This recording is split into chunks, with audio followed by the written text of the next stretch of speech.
नमस्कार छात्रों। आज का अपना टॉपिक है ममता कहानी, जिसके लेखक हैं जयशंकर प्रसाद। ममता कहानी आरबीएसई बोर्ड कक्षा 12 के सिलेबस में शामिल की गई है।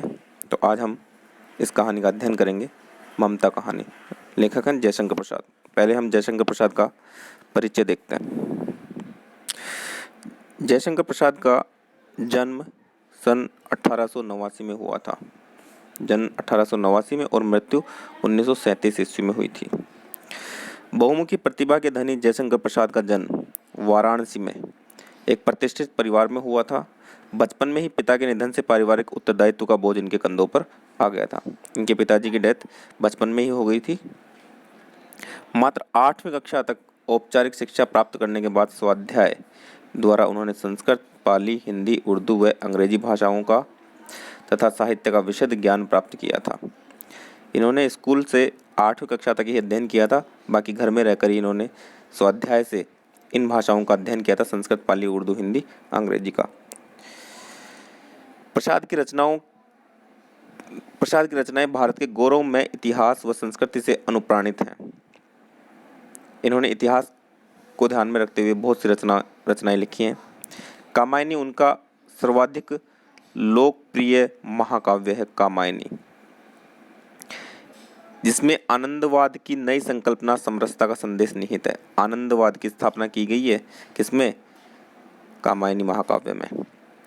प्रेम, समर्पण, कर्तव्य एवं बलिदान की भावना से ओतप्रोत उनकी कहानियां पाठक को अभिभूत कर देती हैं। उनकी प्रमुख रचनाएं हैं झरना, आंसू, लहर, कामायनी, प्रेम पथिक। ये तो क्या है? काव्य है। झरना, आंसू, लहर, कामायनी, प्रेम पथिक। कामायनी की रचना 1935 में हुई थी। झरना 1918 की रचना है। स्कंदगुप्त, चंद्रगुप्त, ध्रुव स्वामिनी, जन्मेजय का नागयज्ञ, राज्यश्री, अजातशत्रु, विशाख, एक घूंट, ये इनकी एकांकी है।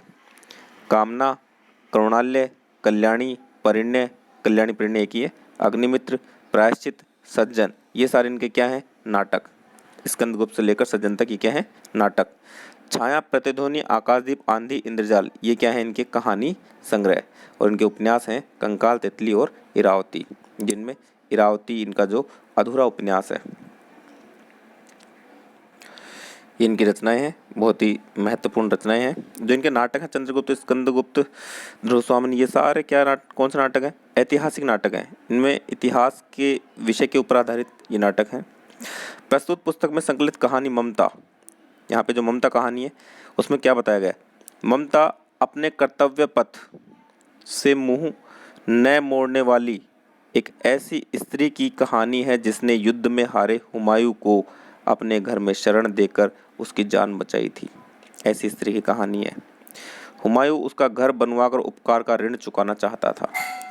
बरसों बाद अकबर के आदेश से एक अश्वारोही उस स्थान की सुध लेता है। अकबर हुमायूं का पुत्र था। अकबर के आदेश से एक अश्वारोही जो अश्व पे सवार रहता है, घोड़े पर सवार रहता है, उस स्थान की सुध लेता है, पता करता है। ममता उस मुगल अश्वारोही को वह स्थान सौंपकर देह त्याग अनंत यात्रा पर चली जाती है।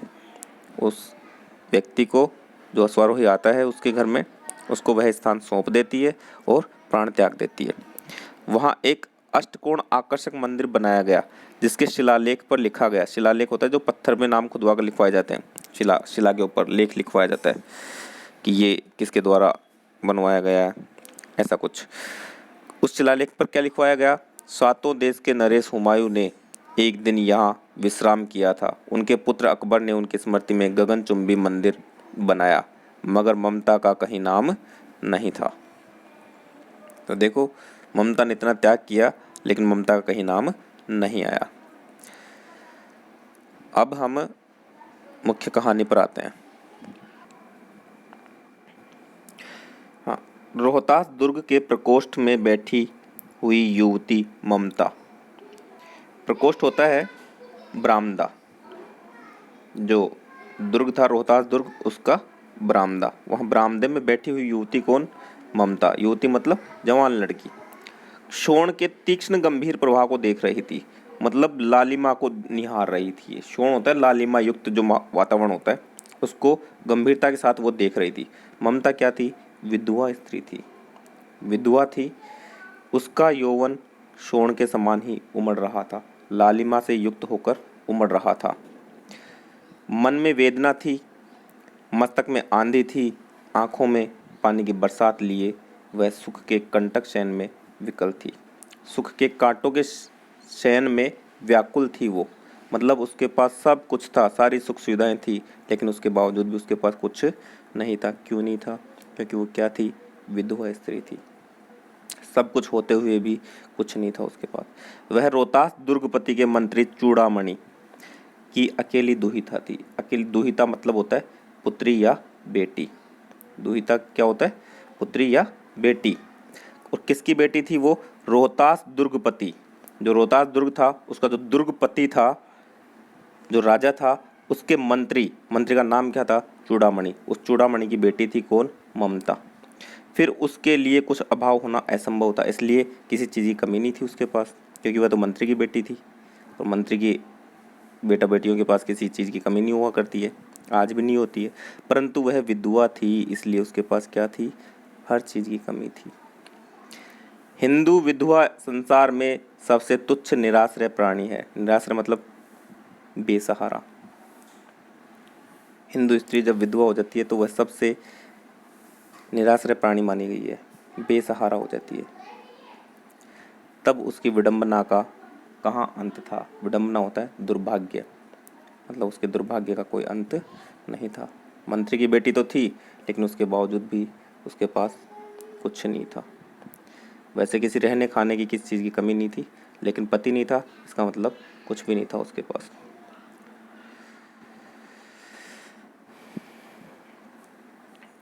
चूड़ामणि। चूड़ामणि ने चुपचाप उसके प्रकोष्ठ में प्रवेश किया। शोण के प्रवाह में, उसके कलनाद में अपना जीवन मिलाने में वह बेसुध थी। कल मतलब कल कल की नाद, जो ध्वनि, ध्वनि में वह अपना जीवन मिलाने में बेसुध थी, मतलब वो खोई हुई थी, सोच विचार कर रही थी। पिता का आना न जान सकी। जब पिता उसके प्रकोष्ठ में आए, उस बरामदे में आए जहाँ वो बैठी बैठी सोच रही थी, वहाँ आए तो वह पिता के आने का कारण नहीं जान सकी। चूड़ामणि व्यथित हो उठे, वह परेशान हो उठे। व्यथित मतलब परेशान, अपनी पुत्री को देखकर परेशान हो उठे। स्नेह पालिता पुत्री, प्यार से पाली हुई पुत्री के लिए क्या करे, यह स्थिर न कर सकते थे। कौन? चूड़ामणि। अपनी बेटी के लिए क्या करे क्या ना करे, इन बातों को वो स्थिर नहीं कर सकते थे। मतलब वो अपनी बेटी के लिए क्या थे? परेशान थे। किस चीज़ के लिए? क्योंकि वह कम उम्र में ही क्या हो गई थी? विधवा हो गई थी। लौटकर बाहर चले गए, उसकी परेशानी को नहीं देख पाए, परेशान होकर वो भी लौटकर बाहर चले गए। ऐसा प्राय होता, पर आज मंत्री के मन में बड़ी दुश्चिंता थी। पैर सीधे न पड़ते थे। दुश्चिंता मतलब बुरी चिंता थी, उसके पैर सीधे नहीं पड़ रहे थे, वह भी घबराया हुआ आया था। एक पहर बीत जाने पर वे फिर ममता के पास आए। एक पहर बीत जाने पर वे फिर ममता के पास आए। पहर होता है समय को मापने की इकाई। 8 पहर हुआ करते हैं। कितने पहर होते हैं पूरे दिन में? 24 घंटे में 8 पहर। एक पहर बीत जाने पर वे फिर ममता के पास आए। उस समय उनके पीछे 10 सेवक चांदी के बड़े थालों में कुछ लिए हुए खड़े थे। कितने ही मनुष्यों के पद शब्द सुन ममता ने घूमकर देखा कि इतने सारे लोग कैसे आ रहे हैं यहाँ। घूमकर देखा। मंत्री ने सब थालों को रखने का संकेत दिया। अनुचर थाल रखकर चले गए। अनुचर जो नौकर थे, जो सेवक थे, वो अपने थालों को रखकर चले गए। ममता ने पूछा, यह क्या है पिताजी? पिताजी बोलते हैं, तेरे लिए बेटी उपहार है। कहकर चूड़ामणि ने उसका आवरण उलट दिया, जो जिससे ढककर लाए थे उस पर्दे को उन्होंने उलट दिया, हटा दिया। स्वर्ण का पीलापन उस सुनहली संध्या में विकीर्ण होने लगा, फैलने लगा। उस स्वर्ण की का जो चमकीलापन है वो फैलने लगा।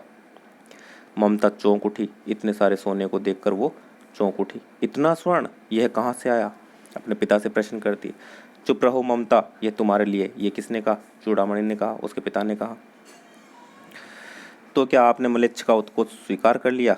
ये बात कौन बोल रही है? ममता बोल रही अपने पिता को। मलेच्छ मतलब मुगल और उत्कोच मतलब रिश्वत। क्या आपने मुगलों से रिश्वत को स्वीकार कर लिया है? पिताजी, यह अनर्थ है, अर्थ नहीं है। लौटा दीजिए पिताजी, हम लोग ब्राह्मण हैं, इतना सोना लेकर क्या करेंगे, हम तो मांग कर खा लेंगे, भीख मांग कर खा लेंगे। इस पतनोन्मुख प्राचीन सामंत वंश का अंत समीप है बेटी। ये किसने कहा है? चूड़ामणि ने कहा है अपनी पुत्री ममता से।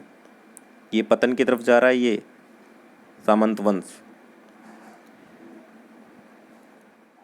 इसका अंत क्या है? पास में है, पता नहीं कब क्या हो जाए, इसलिए ये उस समय के लिए है जब हमारे पास कुछ नहीं रहेगा।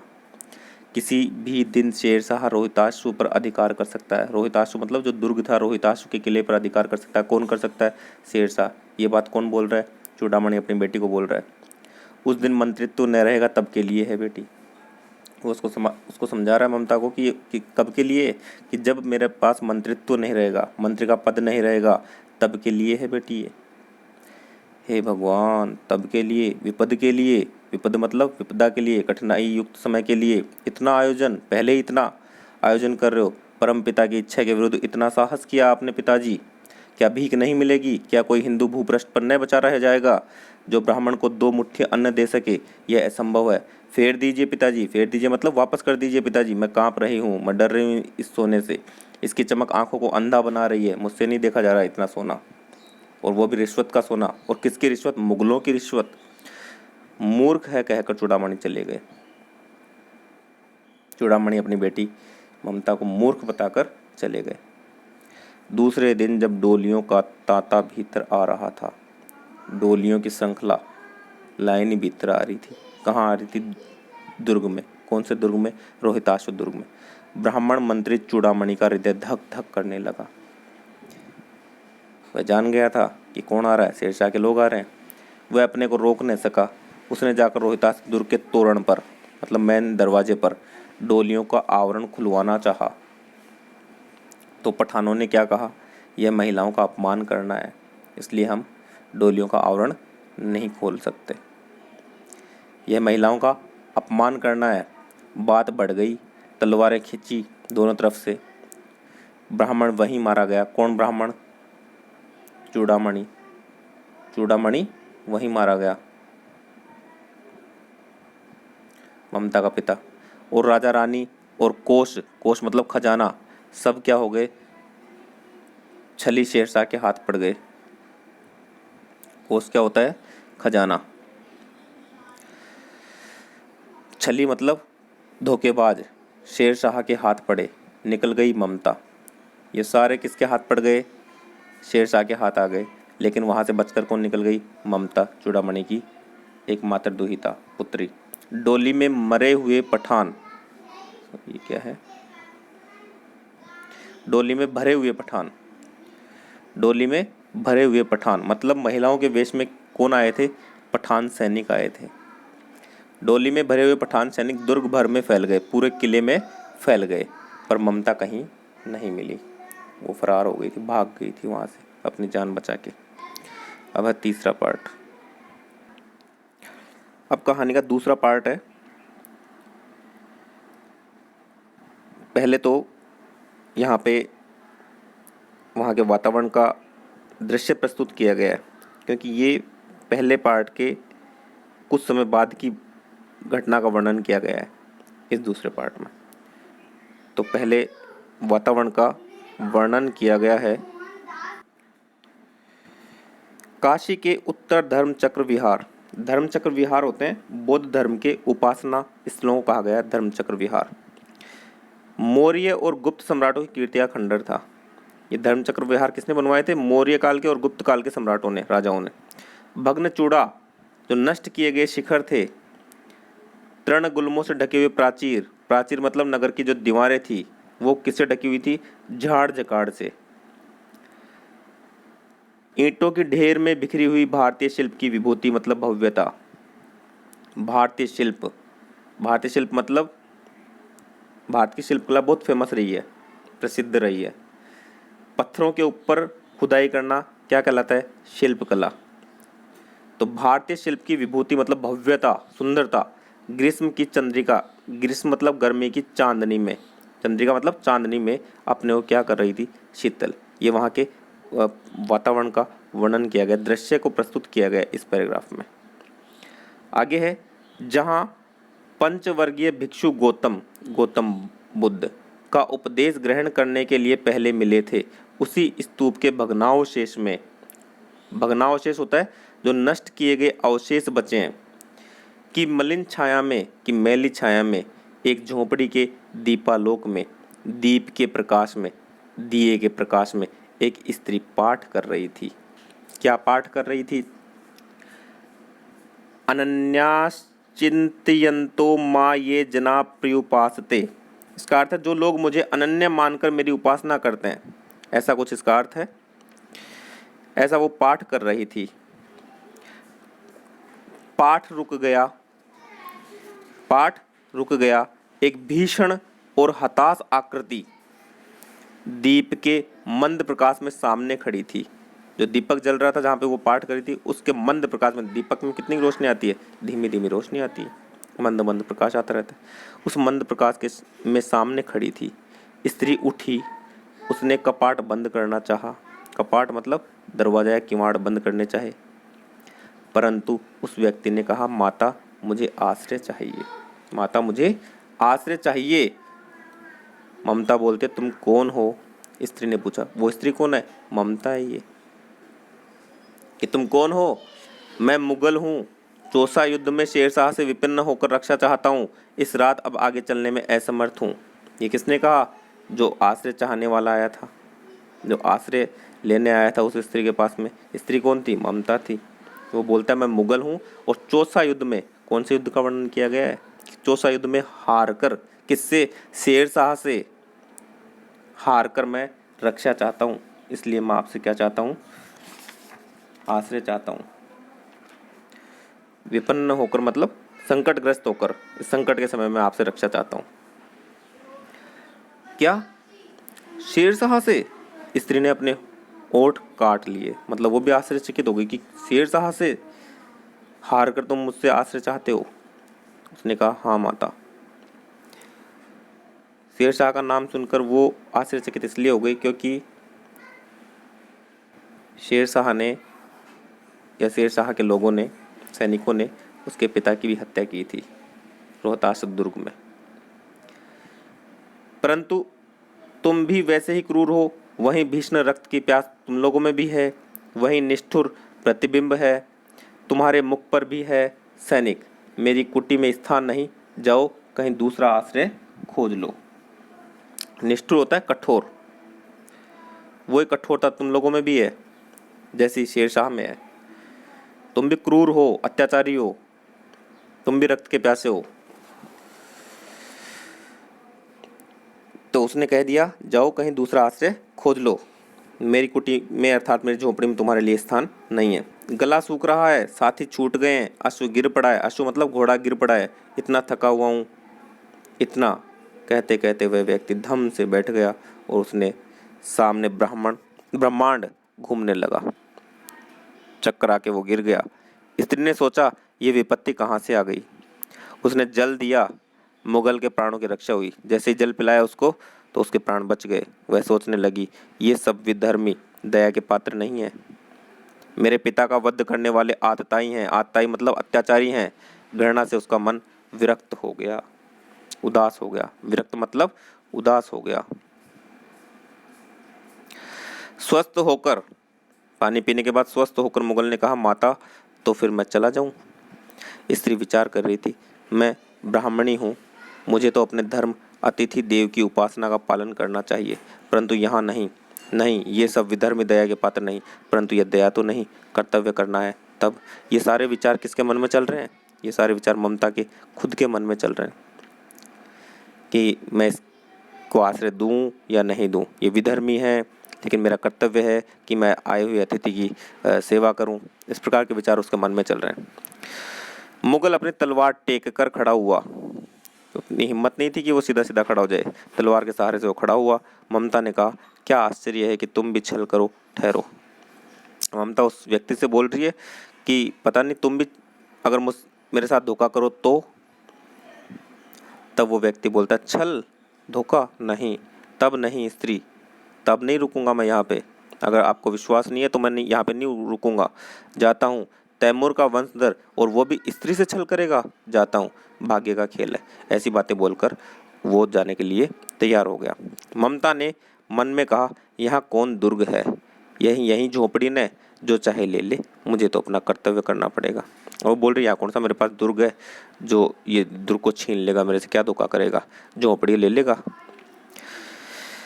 वह बाहर चली आई और मुगल से बोली, जाओ भीतर थके हुए भयभीत पथिक, डरे हुए पथिक, जाओ अंदर। कहाँ? झोपड़ी में। तुम चाहे कोई हो, मैं तुम्हें आश्रय देती हूँ। मैं ब्राह्मण कुमारी हूँ। सब अपना धर्म छोड़ दें तो मैं भी क्यों छोड़ दूँ? मुगल ने चंद्रमा के मंद प्रकाश में वह महिमा में मुखमंडल देखा। उसने मन ही मन नमस्कार किया। ममता पास की टूटी हुई दीवारों में चली गई। अपनी झोपड़ी में तो उस व्यक्ति को रहने के लिए दे दी और खुद झोपड़ी से बाहर टूटी हुई दीवारों की तरफ चली गई। भीतर थके हुए पथिक ने झोपड़ी में विश्राम किया। प्रभात में खंडहर की संधि से ममता ने देखा। सुबह के समय में जो खंडहर में जहाँ वो छिपी हुई थी, उस खंडहर में संधि मतलब जहाँ जॉइंट होता है दीवार का, जो दरारें होती हैं, वहाँ से ममता ने देखा सैकड़ों अश्वारोही उस प्रांत में घूम रहे हैं। वह अपनी मूर्खता पर अब अपने को कोसने लगी। अब वह डर गई कि शायद इसने मेरे साथ छल किया है, धोखा किया है उन अश्वारोहियों को देखकर। अब उस झोपड़ी से निकलकर उस पथिक ने कहा, मिर्जा, मैं यहाँ हूँ। शब्द सुनते ही प्रसन्नता की चित्कार ध्वनि से वह प्रांत गूंज उठा। ममता अधिक भयभीत हुई और ज़्यादा डर गई। पथिक ने कहा, वह स्त्री कहाँ है, उसे खोज निकालो। अब ये बातें सुन के वो ज़्यादा डर गई कि तो मेरे को ढूंढने की कोशिश कर रहे हैं, पता नहीं मारेंगे क्या। ममता छिपने के लिए अधिक सचेष्ट हुई, सतर्क हो गई छिपने के लिए। वह मृगदाव में चली गई। मृगदाव मतलब छिप गई कि कोई ढूंढ ही ना सके। बिल्कुल सांस रोककर अपने आप को छिपा ली कहीं झाड़ियों में। दिन भर उसमें से न निकली। संध्या में जब उन लोगों के जाने का उपक्रम हुआ तो ममता ने सुना, क्या सुना?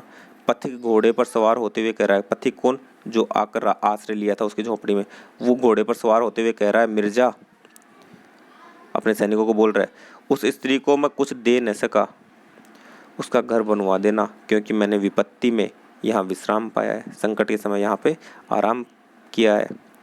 यह स्थान भूलना मत। इसके बाद वे चले गए। चौसा के मुगल पठान युद्ध को बहुत दिन बीत गए। ममता अब 70 वर्ष की वृद्धा है। वह अपनी झोपड़ी में एक दिन पड़ी थी। शीतकाल का प्रभात था, सर्दियों की सुबह थी। उसका जीर्ण कंकाल खांसी से गूंज रहा था। जीर्ण कंकाल मतलब कमजोर शरीर, हड्डियों का ढांचा। अब खांसी आ रही थी। ममता की सेवा के लिए गांव की 2-3 स्त्रियां उसे घेर कर बैठी थी। क्यों बैठी थी? क्योंकि वह भी आजीवन सबके सुख दुख की सहभागी नहीं रही थी, क्योंकि वह भी अपने समय में गांव के स्त्रियों की या गांव के लोगों की सुख दुख में सहभागी नहीं रही थी, सहायता करने वाली रही थी। ममता ने जल पीना चाहा। एक स्त्री ने सीपी से जल पिलाया। सीपी होती है जो लंबे गर्दन का जो कड़ा होता है, उसको सीपी बोलते हैं। सहसा मतलब अचानक एक अश्वारोही घोड़े पर सवार व्यक्ति उसी झोपड़ी के द्वार पर दिखाई पड़ा। वह अपनी धुन में कहने लगा, मिर्जा ने जो चित्र बनाकर दिया है वह तो इसी जगह का होना चाहिए। अब वो नक्शा लेकर घूम रहा था। क्या ढूंढने के लिए? उस स्त्री का घर ढूंढने के लिए। किस स्त्री का? जहाँ हुमायूं ने एक रात आश्रय पाया था। और क्या कहा था जाते समय? कि यहाँ उस स्त्री का घर बनवा देना, क्योंकि मैंने यहाँ पे विपत्ति के समय में आश्रय पाया है। वह बुढ़िया मर गई होगी। अब किससे पूछूं कि एक दिन शहंशाह हुमायूं किस छप्पर के नीचे बैठे थे। यह घटना भी तो 47 वर्ष के ऊपर की हुई। 47 वर्ष मतलब शुरुआत में जब ममता का वर्णन किया गया था वो 23 वर्ष की थी। अब 47 वर्ष, 23 और 47 कितने हो गए? 70। जिसका पीछे वर्णन आया कि अब ममता कितने वर्ष की हो गई थी? 70 वर्ष की हो गई थी। ममता ने अपने व्याकुल कानों से सुना। उसने पास की स्त्री से कहा, उसे बुलाओ।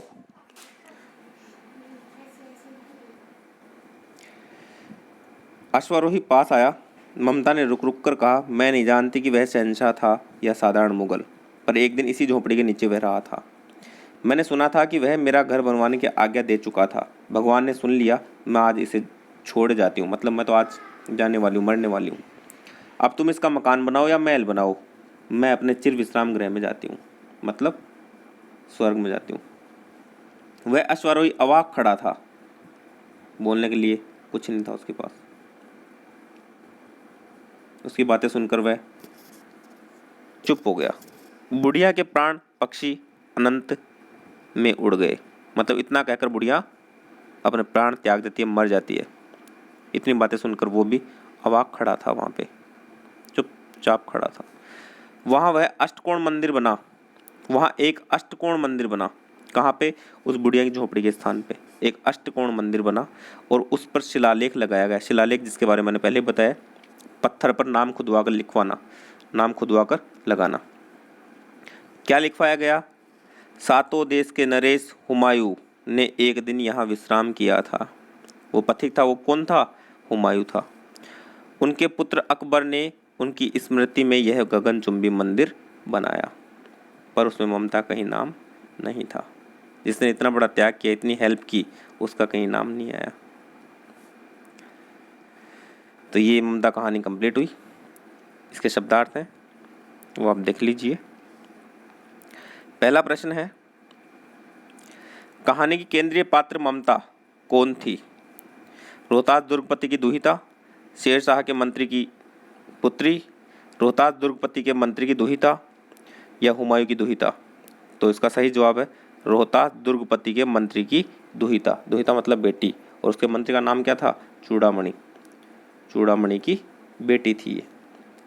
अगला है, चूड़ामणि द्वारा स्वर्ण थाल उपहार में प्रस्तुत करने पर ममता ने क्या कहा था?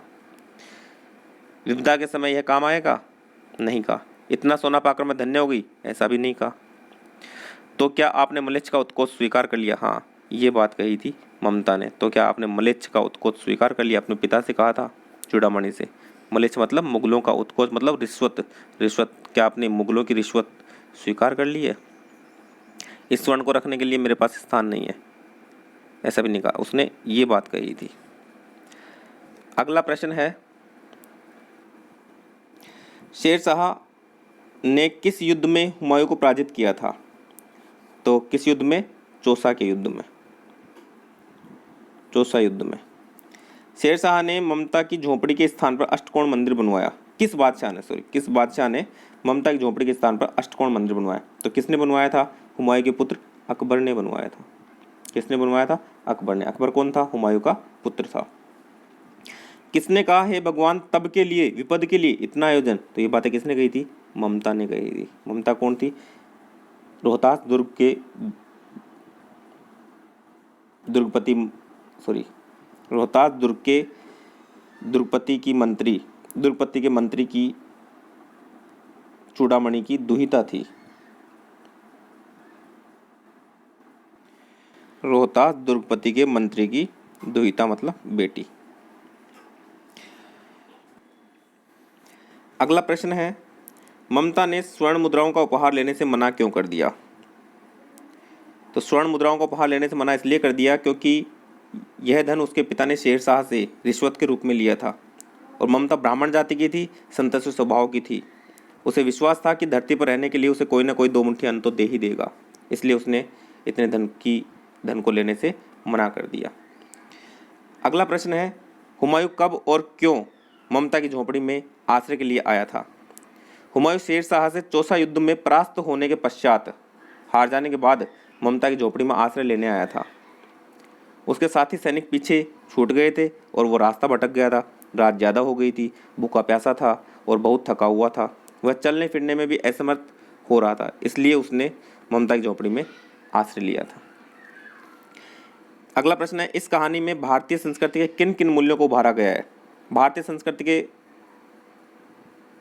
किन मूल्यों को उभारा गया है? भारतीय संस्कृति में संतोष, त्याग की भावना, अतिथि सत्कार, दूसरों की सेवा सहायता करना, दीन दुखियों पर दया दिखाना, इन सब बातों को इस कहानी में उभारा गया है।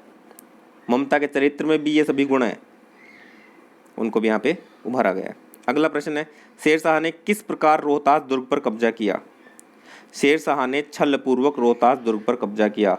उसने मंत्री चूड़ामणि को उत्कोच के रूप में स्वर्ण मुद्राएं दी। फिर उसने अपने सैनिकों को डोली में छिपाकर महिलाओं के रूप में दुर्ग में भेजा था। जब मंत्री ने उनका पर्दा खुलवाने के लिए कहा तो उसकी हत्या कर दी गई। इस प्रकार दुर्ग तथा राजा रानी को उसने अपने अधिकार में ले लिया था। तो ये कहानी अपनी हुई समाप्त। अगले वीडियो में हम नई कहानी लेकर आएंगे। तब तक के लिए धन्यवाद। जय हिंद, जय भारत।